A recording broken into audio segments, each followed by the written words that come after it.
Hello everyone, and welcome to the third quarter FY2025 earnings call for Swiggy.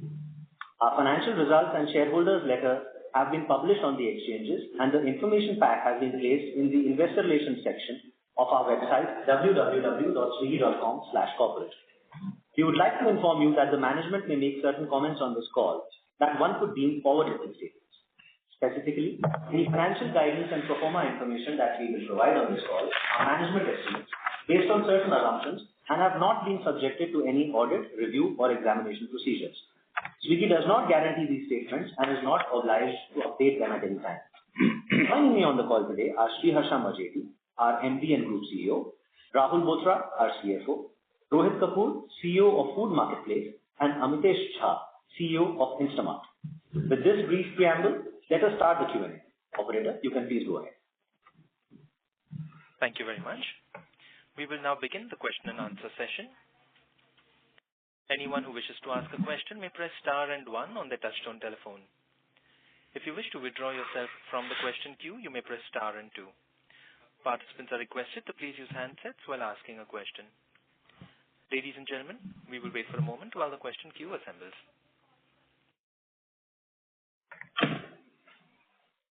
We have the first question from the line of Sachin Salgaonkar from Bank of America. Please go ahead. Hi, thank you for the opportunity. I have three questions. First question is regards competition. Clearly in 3Q competition was high. I just wanted to get a sense that, are you seeing signs of competition abating, or the general thought process is competition might remain high for a foreseeable future because some of the other platforms are not even launched fully out here? Okay. Hi, Amitesh here. I will take the first question. See, it's very difficult to crystal ball gaze in terms of what is going to happen in the market. The way we essentially look at it is that the total addressable market size is big. The opportunity is extremely high, and for this size of the market, the interested part will be more, and competition essentially will be there.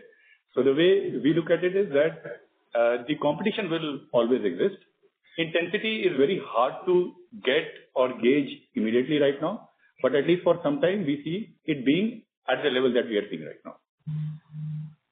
Got it, Amitesh. So intensity is almost same in Jan and Feb. All right.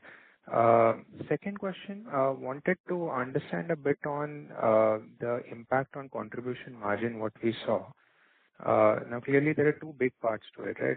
One, store expansion, replacement of store. Second, how consumer incentives are given, customer acquisition. Between these two levers, can you highlight? Because, when we look at the numbers, at least one gets a sense that it's the customer incentives and acquisition cost are the ones which is relatively higher into this quarter. Is that a fair assessment, and how should we directly think about, these two levers going ahead?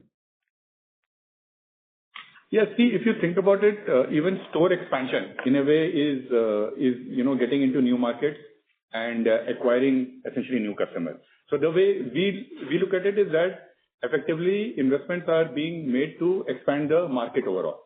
Okay, and in that expansion of the market, for customer acquisition, expanding of stores are important as well. Going into new cities as well. So we look at it in the same way that we are spending to get more customers onto newcomers,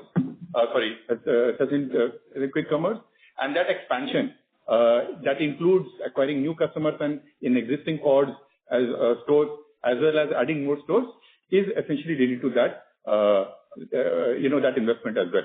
So it is. We don't look at it separately in terms of how much it is expansion versus this, but the way we look at it, we are expanding the market. It will be in the same store, it will be in the new stores as well, and which is the reason why this extra investment has been made. Yeah, and maybe if I may just add, Rahul, here, that yes, there are two parts to this equation, right? One is the overall investment that we are making in both densification in existing cities as well as new city addition and the store expansion that's happening. And the other part is really around the structural P&L that continues to improve. Now, if you look at the levers, and some of the KPIs that we have already demonstrated, average order value has grown by 14% on a year-on-year basis. Now, this is an important determinant of our medium-term guidance on contribution margin, as well as if you see our take rate has expanded and continues to expand sequentially. Our cost of delivery continues to go south with the densification of the network. So structurally, the P&L of the mature stores continues to get better. And that's the other part, right? So you have to look at it into two parts. One is the growth investments, and the other is the structural P&L and our continued ascendancy on the levers at play. Okay. And Rahul, just to clarify, when you say in your shareholder letter that contribution margin will be range bound, is it in the range of 4 to 5% or any other numbers we are thinking? No, so say it's hard to, crystal ball, as I said. At the same time, if you've seen our store addition growth, right, previous quarter we added 96 stores. Just in the month of January, we've added, close to 86 stores, right? So our store count is already close to 800 stores. Our guidance from, for H2 was doubling our square footage coverage from 2 million to 4 million. We are sticking to that guidance. As you can see that this means that there is a back-ended growth in quarter 4, and we are on track to achieve that.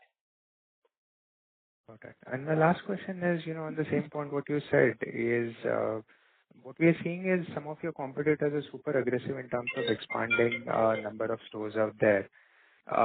Any incremental guidance you want to give beyond the 4 million square feet, what you intend to achieve in March 25? Is there a target in terms of stores or megapods that we could expect Swiggy to have in the medium term? No, it's hard to, again, say that. I think, our near-term, store expansion was both geography-led as well as densification into, satellite areas in the existing towns, right? And, managing growth. So I think we are going to take it, as we see. I think currently we are focused on delivering on the current guidance of expansion. It's also, fair to assume that a lot of growth from here on store addition is going to be to manage, the overall category growth and not necessarily, entering into newer areas. So that's how you should think from a medium-term perspective. Got it. But is it also fair to say that if we see your competition going and adding more stores, there will be a sort of a response from you guys also in terms of looking to narrow the gap?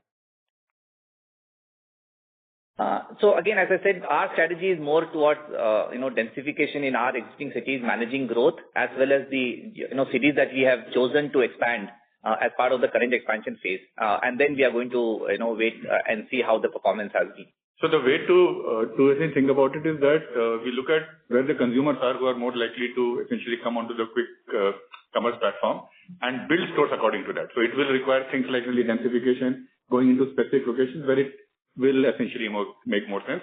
So it's more look at the market, what it is, what's the TAM, where we are working at, and we don't necessarily will be looking at competition growth to basically drive our strategy. Our strategy is very clear. We know what our TAM is. We know what kind of market we are, what kind of consumers we are looking for, and we are very focused to make sure that we do, deliver them in the right experience as well. And which is the reason we are focused on doing this particular part extremely well. Got it. Thank you both. Thank you. The next question is from the line of Ankur Rudra from JP Morgan. Please go ahead. Hi, thank you. The first question is on, starting with the quick commerce side. You mentioned after additions were quite strong, user activation has been quite high. But if I look at the order growth this quarter, it seemed a bit soft at about 7% sequential only, which was softer than both the MTU growth and the increase in the real estate footprint you mentioned. But growth largely from AOV expansion. Can you help describe what's happening here within the business? Is there any issue with retention of customers, or is the order frequency falling for you? No. So I see the way to basically think about it is that a lot of these growth also happens because of the new customers that we acquire is because of the new areas that we essentially entered as well. The headwind that we saw in terms of our overall growth in both customer and in terms of units was mostly because of expansion, which we essentially saw.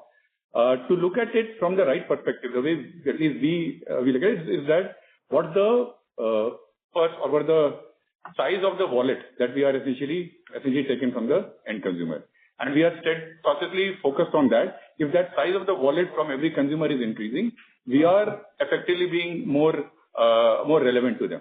And which is the number that we'll be essentially looking for.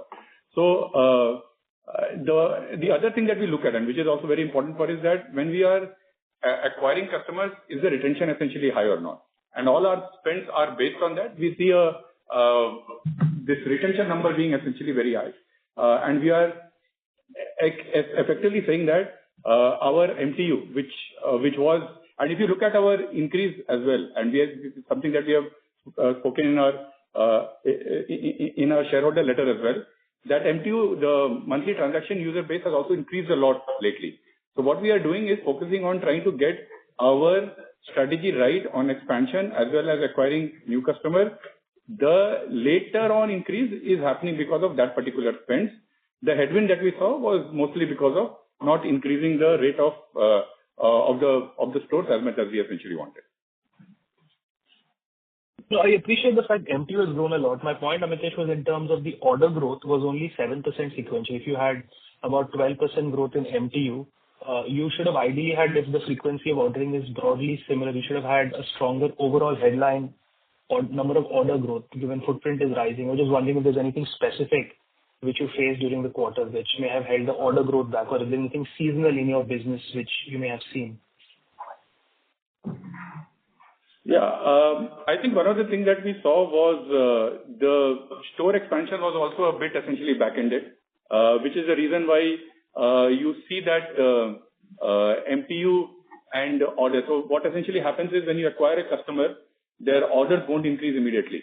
And if the store expansion is a bit back-ended, new customers are going to come essentially later in the quarter, and which leads to these particular essentially numbers as well. So to really think about it is that in general, our growth is related to what is the percentage of new customers or that we are essentially having. If those percentages are higher, it will lead to a lower order frequency as well, and that is what we are seeing right now. Understood.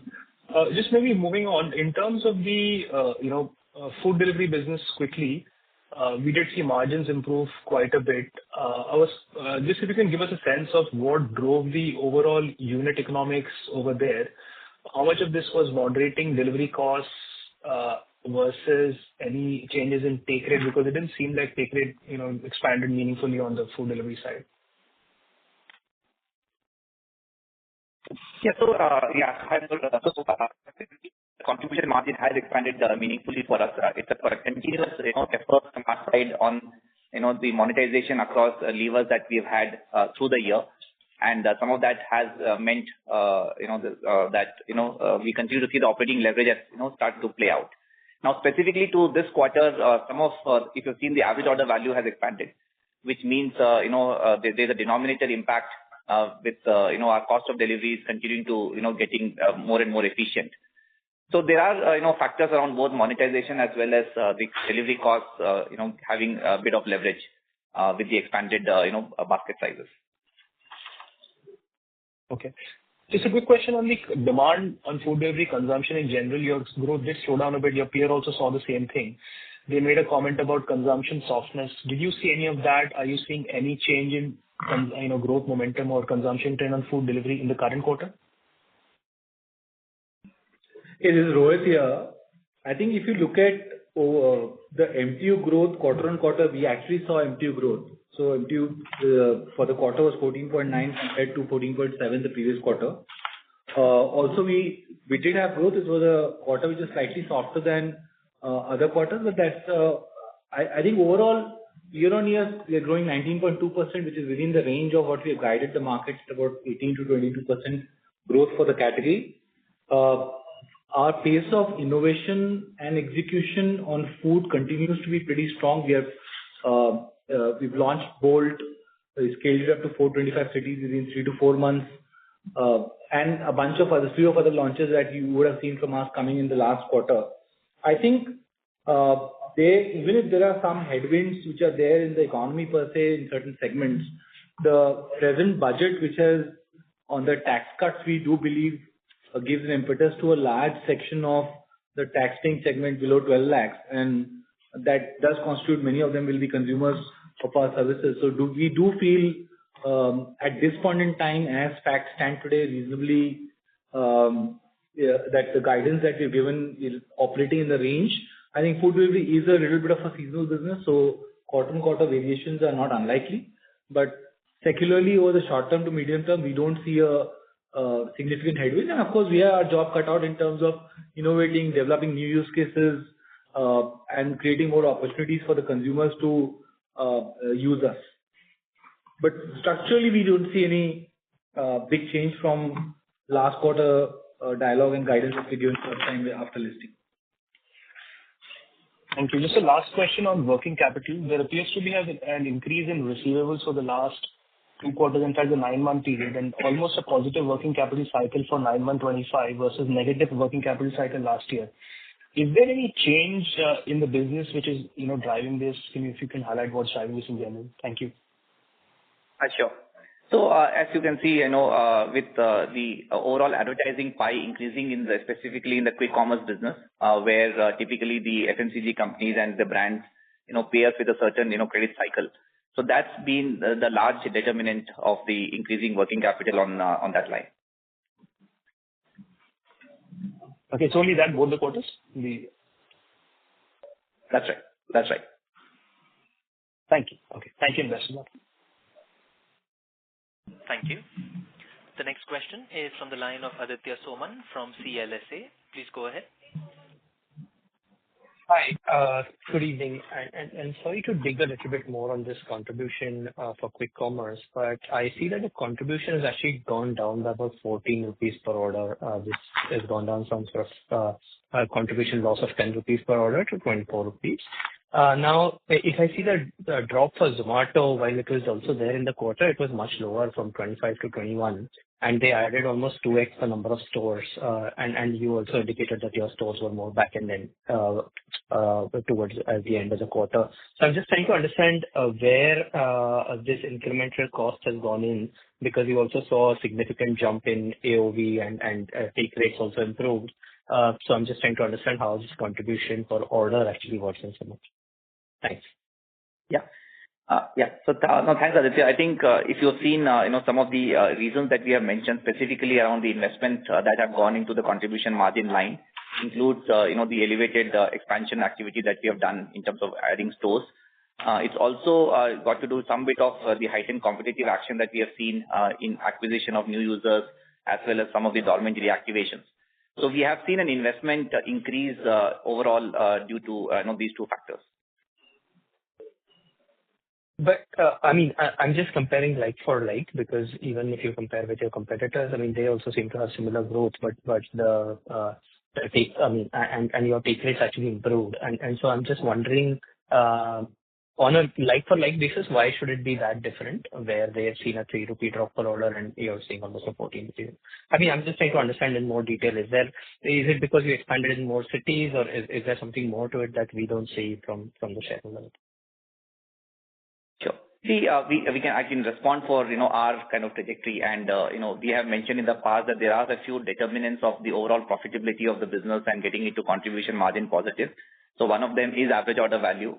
We do believe that there is room for us to grow, also looking at some of the category AOVs that we see in the public domain, which means that the task is cut out for us. So we are in a trajectory of getting to that place where a lot of these mature stores start, spinning out cash, which then has a portfolio impact on the overall margin delivery.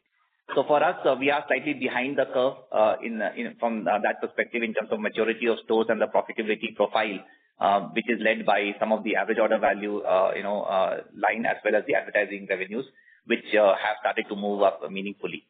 So as we have mentioned, structurally the P&L continues to improve on a quarterly basis.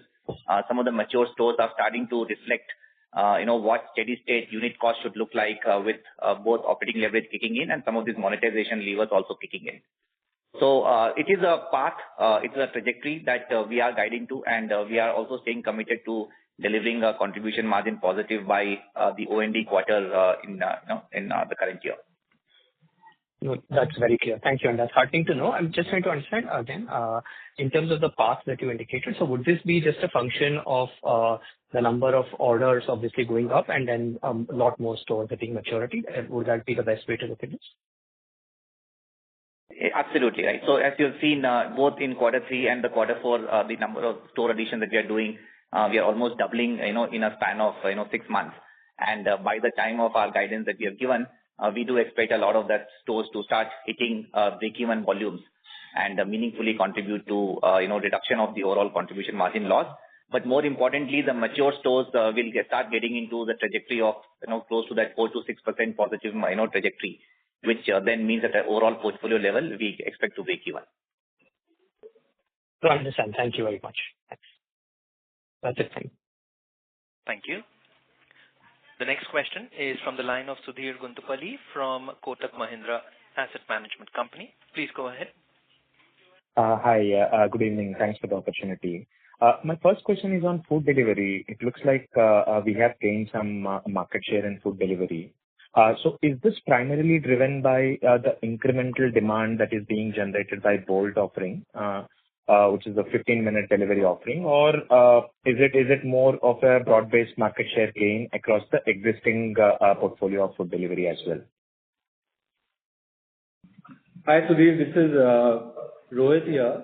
I think we don't talk about market share in our numbers. Our numbers out there and other numbers out there, you can do the comparison for yourself. I think just in terms of our own growth, it is, I will say, a factor of 3 or 4 things. One is we have been working on execution and strengthening our execution all across, whether it is on the restaurant side, the consumer side, or the delivery partner side, and that started to show up.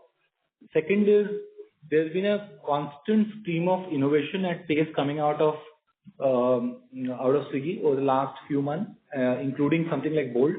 And I think we took a bet on Bolt, and it's been now about a quarter. So the result, the 9% order contribution on Bolt is only from a service which is barely a quarter old, a quarter or thereabouts.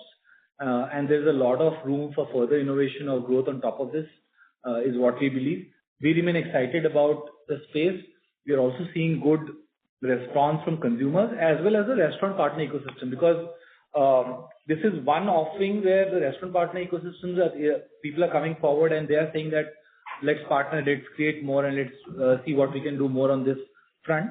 I do think this a combination of factors, definitely the pace of innovation and the pace of execution is a factor behind the growth that we are seeing in MTU and year-on-year volume growth and AOV growth. Sure, Rohit. Just on the food delivery, just a follow-up.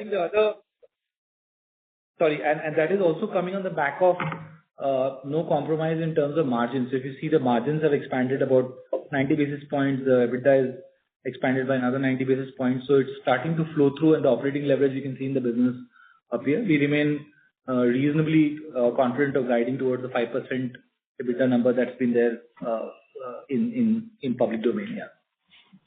Sure, Rohit. So my follow-up question is actually on margins. So given the impressive expansion in margins this quarter in food delivery, is it fair to assume that Bolt as an offering is not dilutive at a unit economics or a margin level? I think given that this is a fairly competitive scenario, right, I will not refrain from talking on Bolt margins.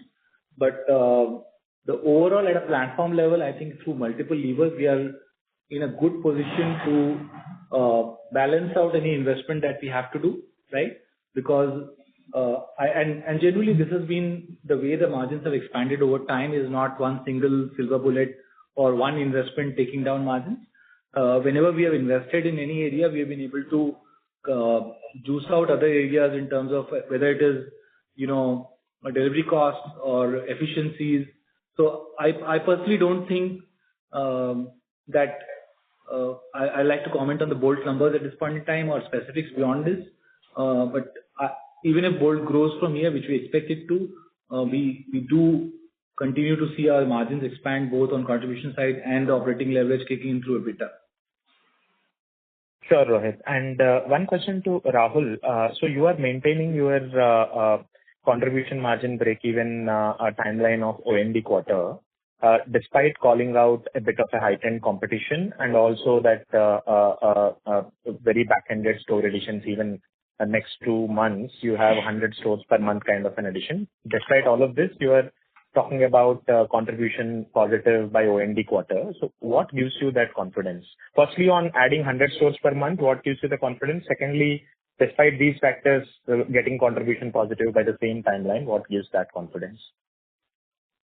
Sure. No, thanks, Sudhir. I think, and parts of it, I've addressed it, right? See, what's happening in our business is that structurally, if you look at all the levers, right, whether it's on monetization or cost, they have to, move on a certain trajectory, right? And AOV being a large determinant, we are seeing pretty strong, growth on that, both as a, combination of our added, footprint as well as the coverage in terms of the SKUs, right?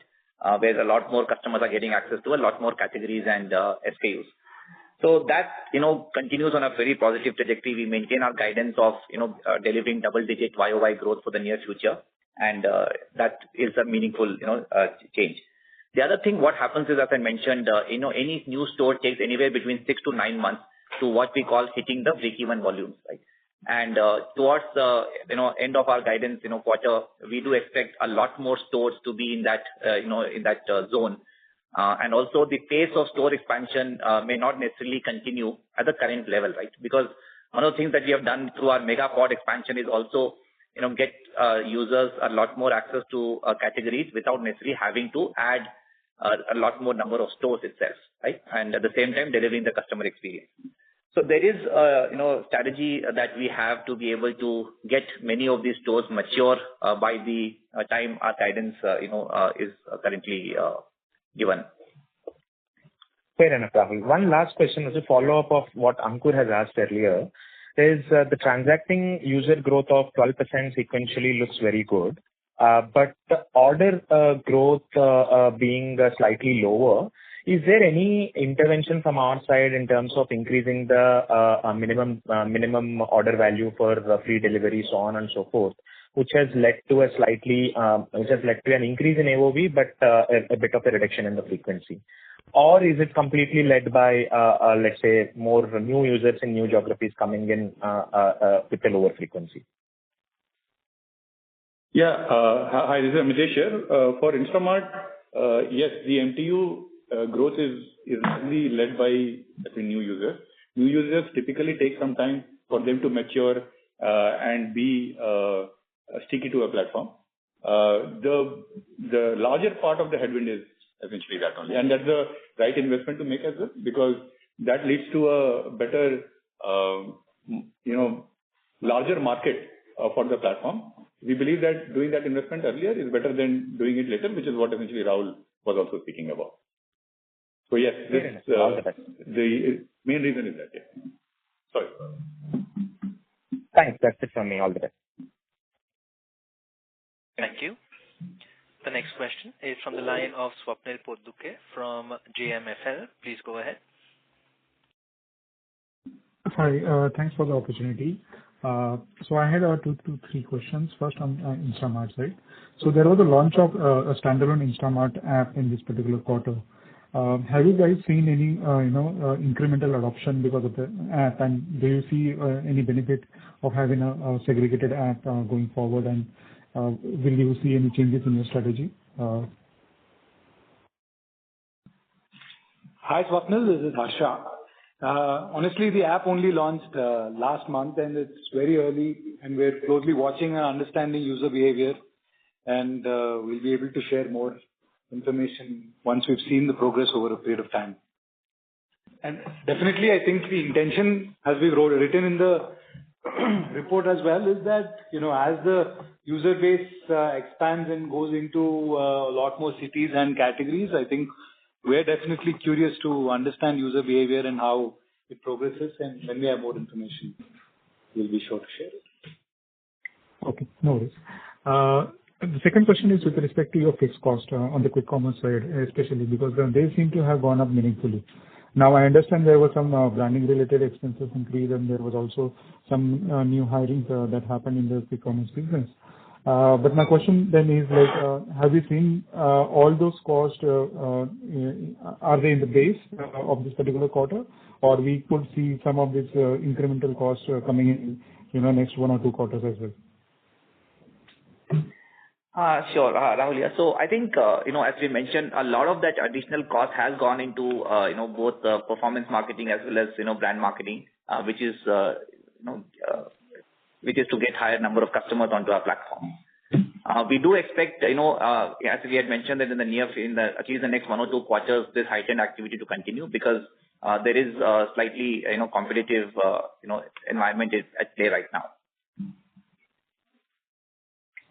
So just to extrapolate that, is that the reason why you have mentioned, you have reiterated your guidance for contribution margin profitability by 3Q FY26, but for some reason, your guidance at an adjusted EBITDA level is missing this time around, which was there last quarter?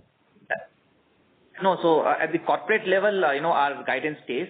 See, at the corporate level, which is a combination of food and quick commerce, we still stay put with our guidance of getting to profitability by the OND quarter. Now, coming to quick commerce specifically, I think we still have to, the picture has to still play out. We are still in early stages of the category evolution. We don't know how deep the customer funnel can be, and therefore there could be certain marketing investments that we want to continue to make depending on how the category continues to grow. So we will come back to you with more specific guidance around below contribution margin costs as we see the category evolve. Okay, got it. And the last question is on food delivery. Now, you have very clearly indicated that Bolt is something which seems to be helping you grow faster than the other competitor. Now, my question to is Bolt, I mean, what percentage of these 9% orders from Bolt were already there in the system? You're already delivering between 10 to 15 minutes earlier versus right now you're doing 9%. So what is the incremental orders that you have been able to do because of Bolt, specific Bolt standalone, marketing? And the second question is, what kind of an impact does Bolt orders typically have on your delivery cost? Because my sense is like you need higher penetration when you're doing higher penetration of delivery riders when doing orders within a certain specific period of time. Yeah. So, hi, this is Rohit here. Let me take the second question first because that's easier. Actually, that assumption is not correct. That if you're trying to deliver in a shorter period of time, your delivery cost is necessarily higher because one of the key components of Bolt is a shorter delivery last mile. That's how the model works. And in that model, and our payment to delivery riders is linked to a large extent to the last mile they travel. So actually, without getting the actual numbers, that assumption is incorrect. In fact, we do expect Bolt to actually lower overall delivery costs even now and over a period of time. So that, just want to clarify that from a model standpoint. On incrementality, first, I think now or in future, it'll be I don't think we'll be sharing these numbers because again, it's very competitive in nature. But the one thing I can tell you is that it is a service we launched 3-4 months back. We scaled it to 450 cities, and it is just a quarter old. So the version of Bolt that you're seeing today is probably version 1. As we expand, we'll obviously try and use Bolt to do 2 or 3 things. One is deliver new use cases. B, to the consumers who care about a faster delivery, we cater more frequency to them. And C, I think we'll also see innovation from the restaurant ecosystem coming on the back of Bolt because we have created this which is called a platform or chassis, and it's for the restaurant ecosystem to also come and put their innovation on top of this. So a lot has to play out here. So it's too early to say that what we do know the numbers, and I think the reason we are continuing to bet on it is we are confident to see incrementality. How much of it is as you can imagine competitive in nature for us to disclose on this call. Understood. Great. Just one last, if I can squeeze in. The fixed cost on the delivery side seems to have been stable for the last 4-5 quarters. So part of the margin expansion benefit that you have been able to drive is because this cost not growing. How do you see this cost going forward? I mean, should we expect them to be around 360, 370 crores of range quarterly expense? We may see some increase on that side as well. Sure, Rahul here. So, I think what we have delivered is roughly, say, 80 basis points on a yearly basis on, operating leverage. Now, with period of time, I think the impact will reduce. However, it will still be meaningful, contributed to our overall guidance of getting to the 5% EBITDA mark. So, it is going to be modulated, the overall investments, as you have seen, we have had a few cost efficiency programs. Our overall, say, marketing budgets as well as the, talent budgets, have been in a very tight range, and we have been able to deliver. I think there is going to be some incrementality to it, but a lot of that will flow through, back into operating leverage.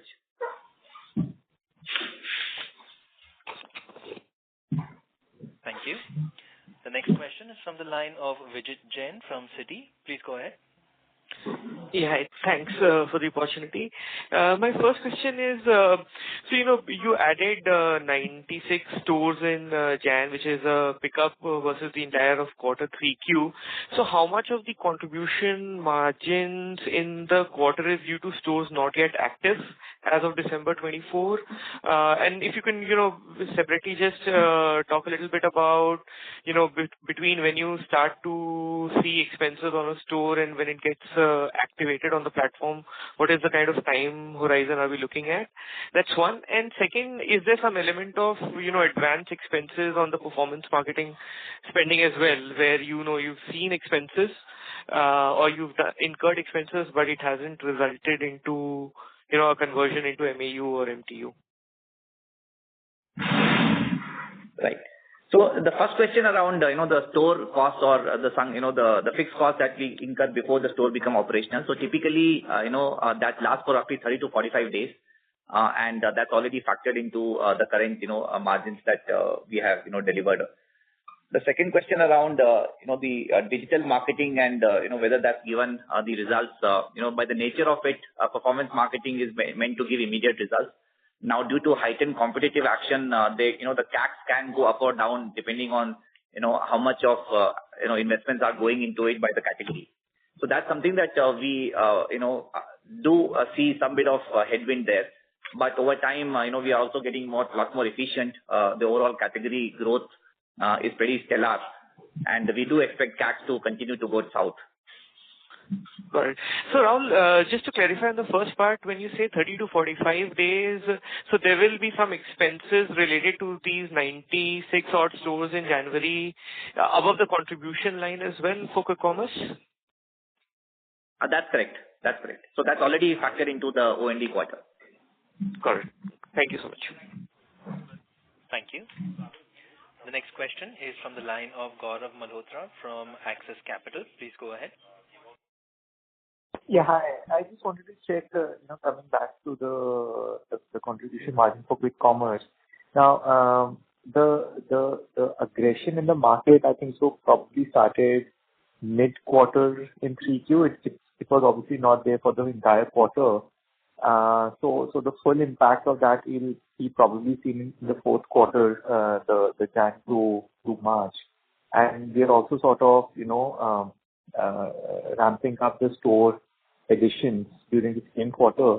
So I just wanted to get some understanding as to, then how should we think about the being in the similar range, the contribution margin, when the competitive intensity will be for the full quarter and there will be also accelerated store count. So how do we sort of reconcile this along with the margins being in the same ballpark? Thank you. So see, it's hard for us to give a specific number in terms of how this will play out. I think, however, we do believe that it will be in a tight range, right? So the overall, say, margin contraction that happened, sequentially, we don't expect the same, level of margin contraction to continue. So it will be in a tight range. Okay, all right. Thank you. That was it. Thank you. The next question is from the line of Garima Mishra from Kotak. Please go ahead. Yeah, hi. Thanks so much for the opportunity. First question, again, competitive intensity on the quick commerce business, right? I mean, one aspect is discounting. The second aspect is also on elevated costs that you might see for expenses such as rental, delivery agents, etc. So can you comment a little bit on the latter part? Are you seeing high rentals and other costs in general as your competition also is expanding quite rapidly? Hi, Amitesh here. See, one of the things that we also spoke about is that we are looking at our P&L in a very structural manner, and in that, obviously, costs are an extremely important part of it. So there is absolutely no impact on rentals. Our cost efficiencies are actually becoming better because we are seeing more, densification of order also, because of which the last mile cost also goes down. The AOV is also essentially going up. That also helps in better operating leverage as well.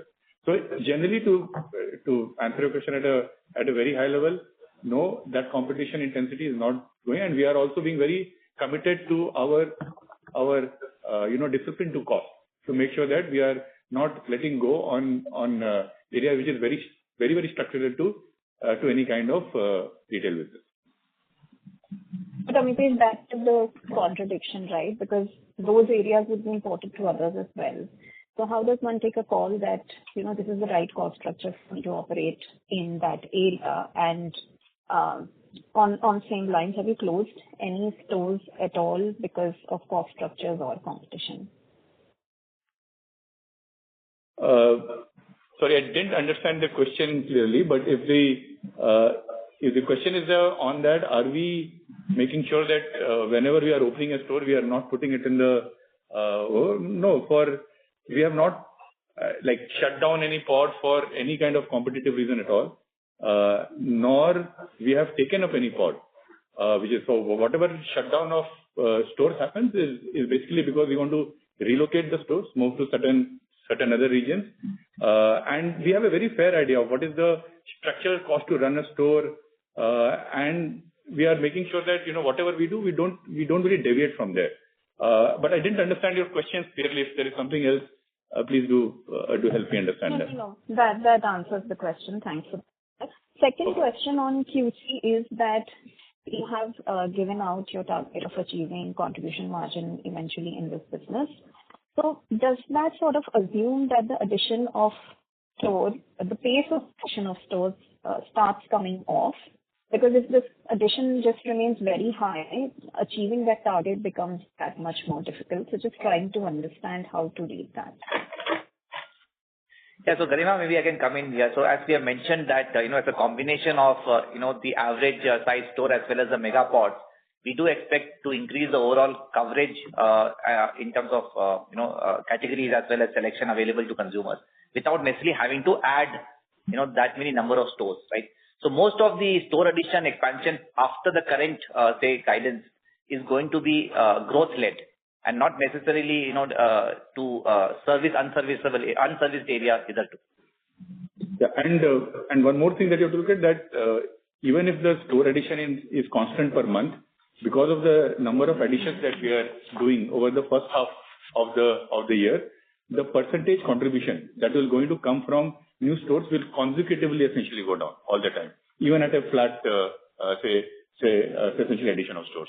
So when we are thinking about contribution margin, think about it is that there will be more percentage of mature stores than will be non-mature stores at the quarter where we are speaking about that will be the contribution 0. Got it. And last question from me. This quarter you've mentioned that non-food categories contributed to roughly 86% of your GMV. So how much more can this number go up to? Yeah. Sorry, food contributed to 86%, so non-food was 14%. Yeah. Sorry, yeah, I was just trying to reconcile that. So yes, I think last time also we spoke about it. The customers are essentially asking for more and more, categories and are also willing to have a bigger share of the wallet, and that is the reason why we are expanding our mega pods as well, having a lot more assortment in place, which will be mostly electronics, appliances, I think general merchandise, all those categories. So to think about it, yes, it will continue to go up. We believe that in terms of essentially category growth, the new categories will far outstrip the growth of existing SNL categories. And we see that as a secular trend going forward for at least a year, if not more. Got it. Thank you. Thank you. The next question is from the line of Nikhil Chaudhary from Nuvama. Please go ahead.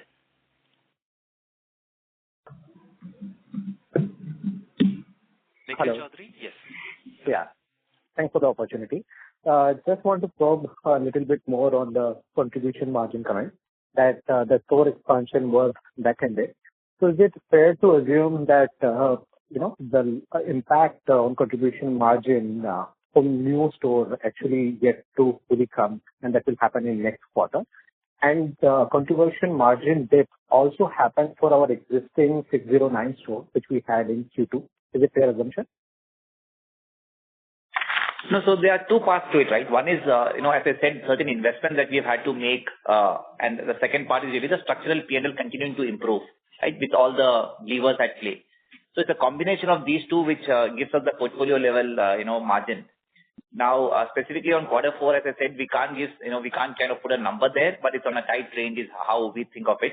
With, stores continuing to add on the positive trajectory as well as some of the new stores also, contracting margins. But overall, at the portfolio level, it will be on a tight range. Got it. Just wanted clarity. If we have seen decline in contribution margin, material decline for existing 609 store which we had in Q2. Is it fair assumption?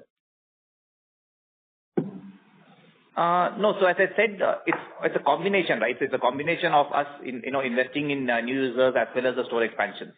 So it's not necessarily to do with the 609 stores, because many of those stores would actually also turn profitable because they would have hit a certain maturity profile. Got it. So it's not that the investments are happening across the portfolio. Got it. Just one clarity on your guidance of achieving adjusted EBITDA break-even by Q3. Are we assuming that competitive intensity will be materially lower by then, and that will lead to losses in QC be much lower? Or we are assuming that despite of current level of competitive intensity, we will be able to achieve the break-even in our consolidated business? Yeah. So you see, it's hard to, really put a crystal ball to in terms of how the competition intensity is going to be, how many new players are going to enter, what will be the overall, spending pattern. I think the current guidance is basis, what we know today, basis our internal plan that we had signed up, for. And we remain, confident of achieving that. Now, if there's any new information about new heightened competitive activity or it, accelerating or decelerating, we will come back to you with more specifics. But as of now, we stay committed to our current trajectory. Got it. And the adjusted EBITDA break-even is at the corporate level, and the CM break-even for the Instamart business. Got it. Understood. Yeah, that's from my side. Thank you. Thank you. The next question is from the line of Aditya Suresh from Macquarie. Please go ahead. Yeah, thank you for the opportunity. I have two questions. First, maybe for Harsha. Harsha, obviously, market dynamics are fairly fluid. What, in your vantage point, are the top three financial priorities for Swiggy? And are you drawing any boundary condition of the losses you're willing to fund in Instamart over the next, say, 12, 24 months? Hi, Aditya, Harsha here. I think if you look at the overall business, I think, the only big investment area happens to be Instamart, but at the same time, we're also looking at a $40 to $50 billion opportunity in 3-4 years. So our eyes are all about how can we execute, serve customers well and invest to be a dominant player at the end of this investment cycle. But given the overall trajectory of different businesses, food continues to grow and increase profitability, etc. At an overall level, we feel comfortable investing as long as these are going to ensure greater success for us in the Instamart business when we play it out over the next few years. And in terms of financial priorities, Harsha, are you able to rank sort what the priorities are for Swiggy?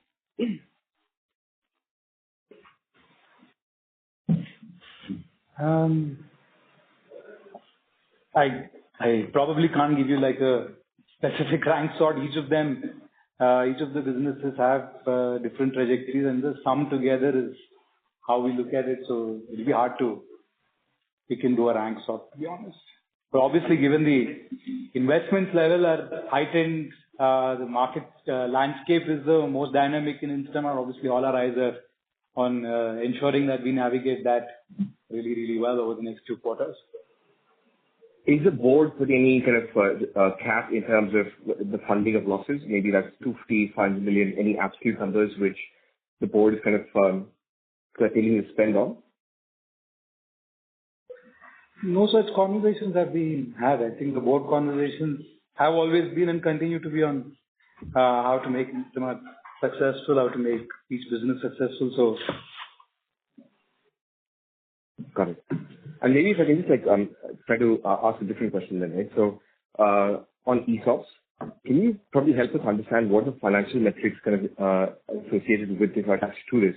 Maybe that'll help us kind of understand the priorities here a bit better as well in that 12 to 4 months.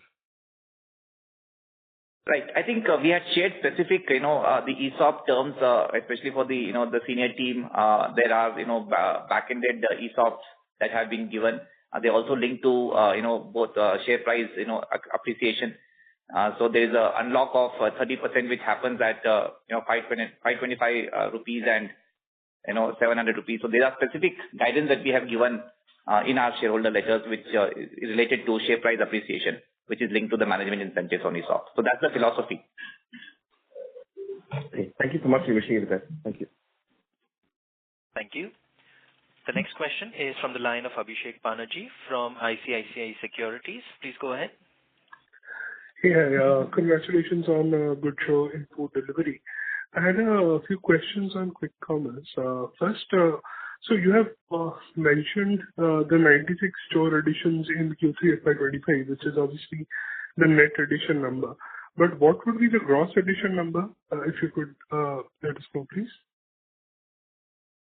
So we roughly had, say, there will be 110 or so, which are at gross level. The 15 stores that we may have closed is mostly towards, either changing the specific PIN or making it into a larger store, right? So we have been on a continuous journey of expanding the average size of these stores. So some of that store additions have happened, but on a net level, at the gross level, they would be roughly 15% higher. Right.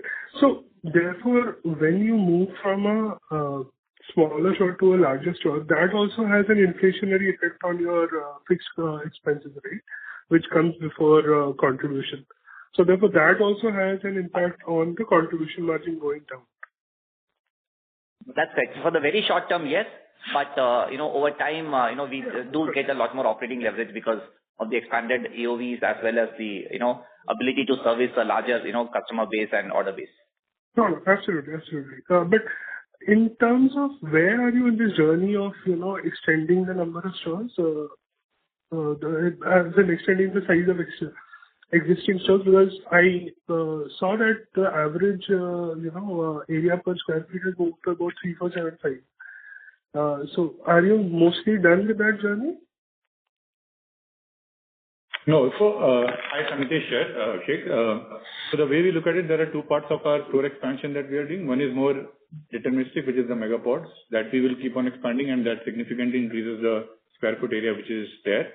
The other part is more essentially dynamic in early nature, where we keep on relocating and moving towards essentially a larger pod. That's a continuous journey. So yes, it will keep on going, but I don't see that as a big drag on our overall square feet area in the future.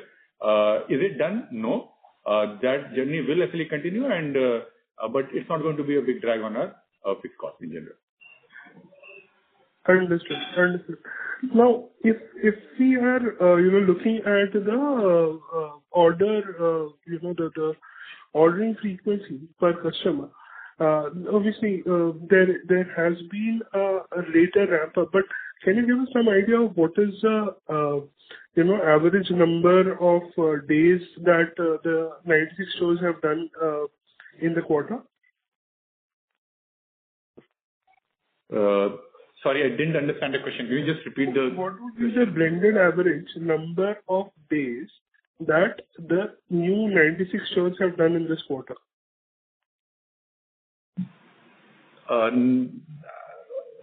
I don't think we can answer that question specifically. But if there is any other question related to that we can get, we can continue on that. Abhishek, all we can say is that the store additions were slightly back-ended because that's something that Amitesh had already mentioned, which is why obviously you see a drag on the same, while the overall numbers gone up by 96, but they've obviously been slightly more back-ended. Okay, fair enough. Now if I come to your, the KPIs which say the customer sees.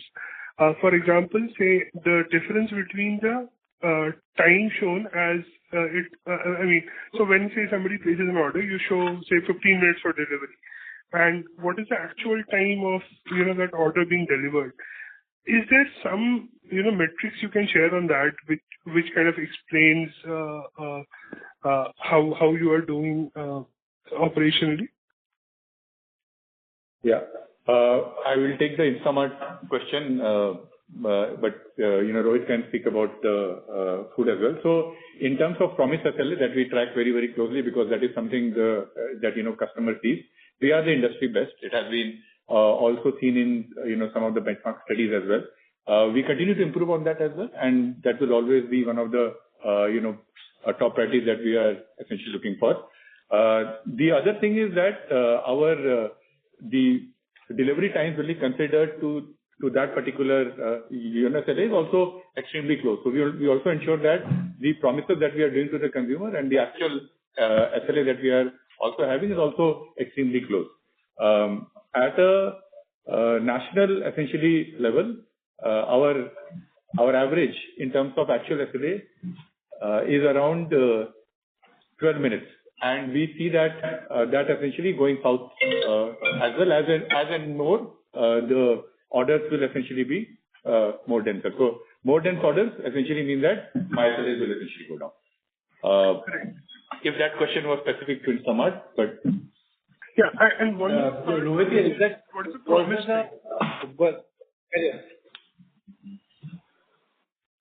Sorry, Abhishek, please go on. So I was just trying to understand what is the promise time for delivery in Instamart vis-a-vis the 12 minutes of actual delivery time. Yeah. So promise will be extremely close to that. It's not going to be. Yeah. So maybe I take that. This is Rohit here. I think on both food and Instamart, in terms of from our understanding, we operate at near industry best standards on the promise versus actual gap, right? And the promise will be actually in most cases within a very tight range. Maybe on Instamart, maybe 1 or 2 minutes. In food, maybe 2 to 5 minutes, in that range, right? So, and that's a very important metric because I think we don't think of the consumer response as a one-shot response where you show something and the actual in that particular episode, but trust builds over a period of time. And so this is a very important metric we track regularly, and that range is very, very tight, is what I tell you. Understood. And so if your question is that is there a very aggressive time being shown and the delivery is something else, that's incorrect. Yeah, exactly. So I was just trying to understand, how you stand versus the overall industry. If there's any way of tracking that.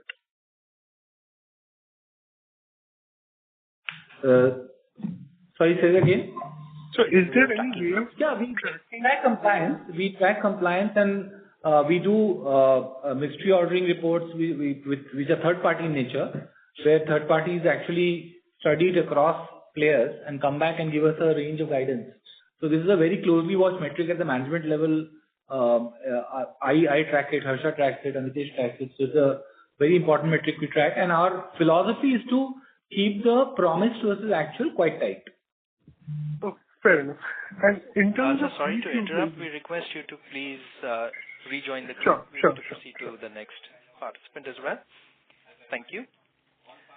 Ladies and gentlemen, due to time constraints, we request you to please restrict yourselves to one question per participant. We have the next question from the line of Samarth Patel from Equirus Securities. Please go ahead. Thanks for providing me the opportunity. Now, on the quick commerce side, there has been significant increase in fixed cost, both like semi-fixed cost as well as overall fixed cost. X of marketing, right?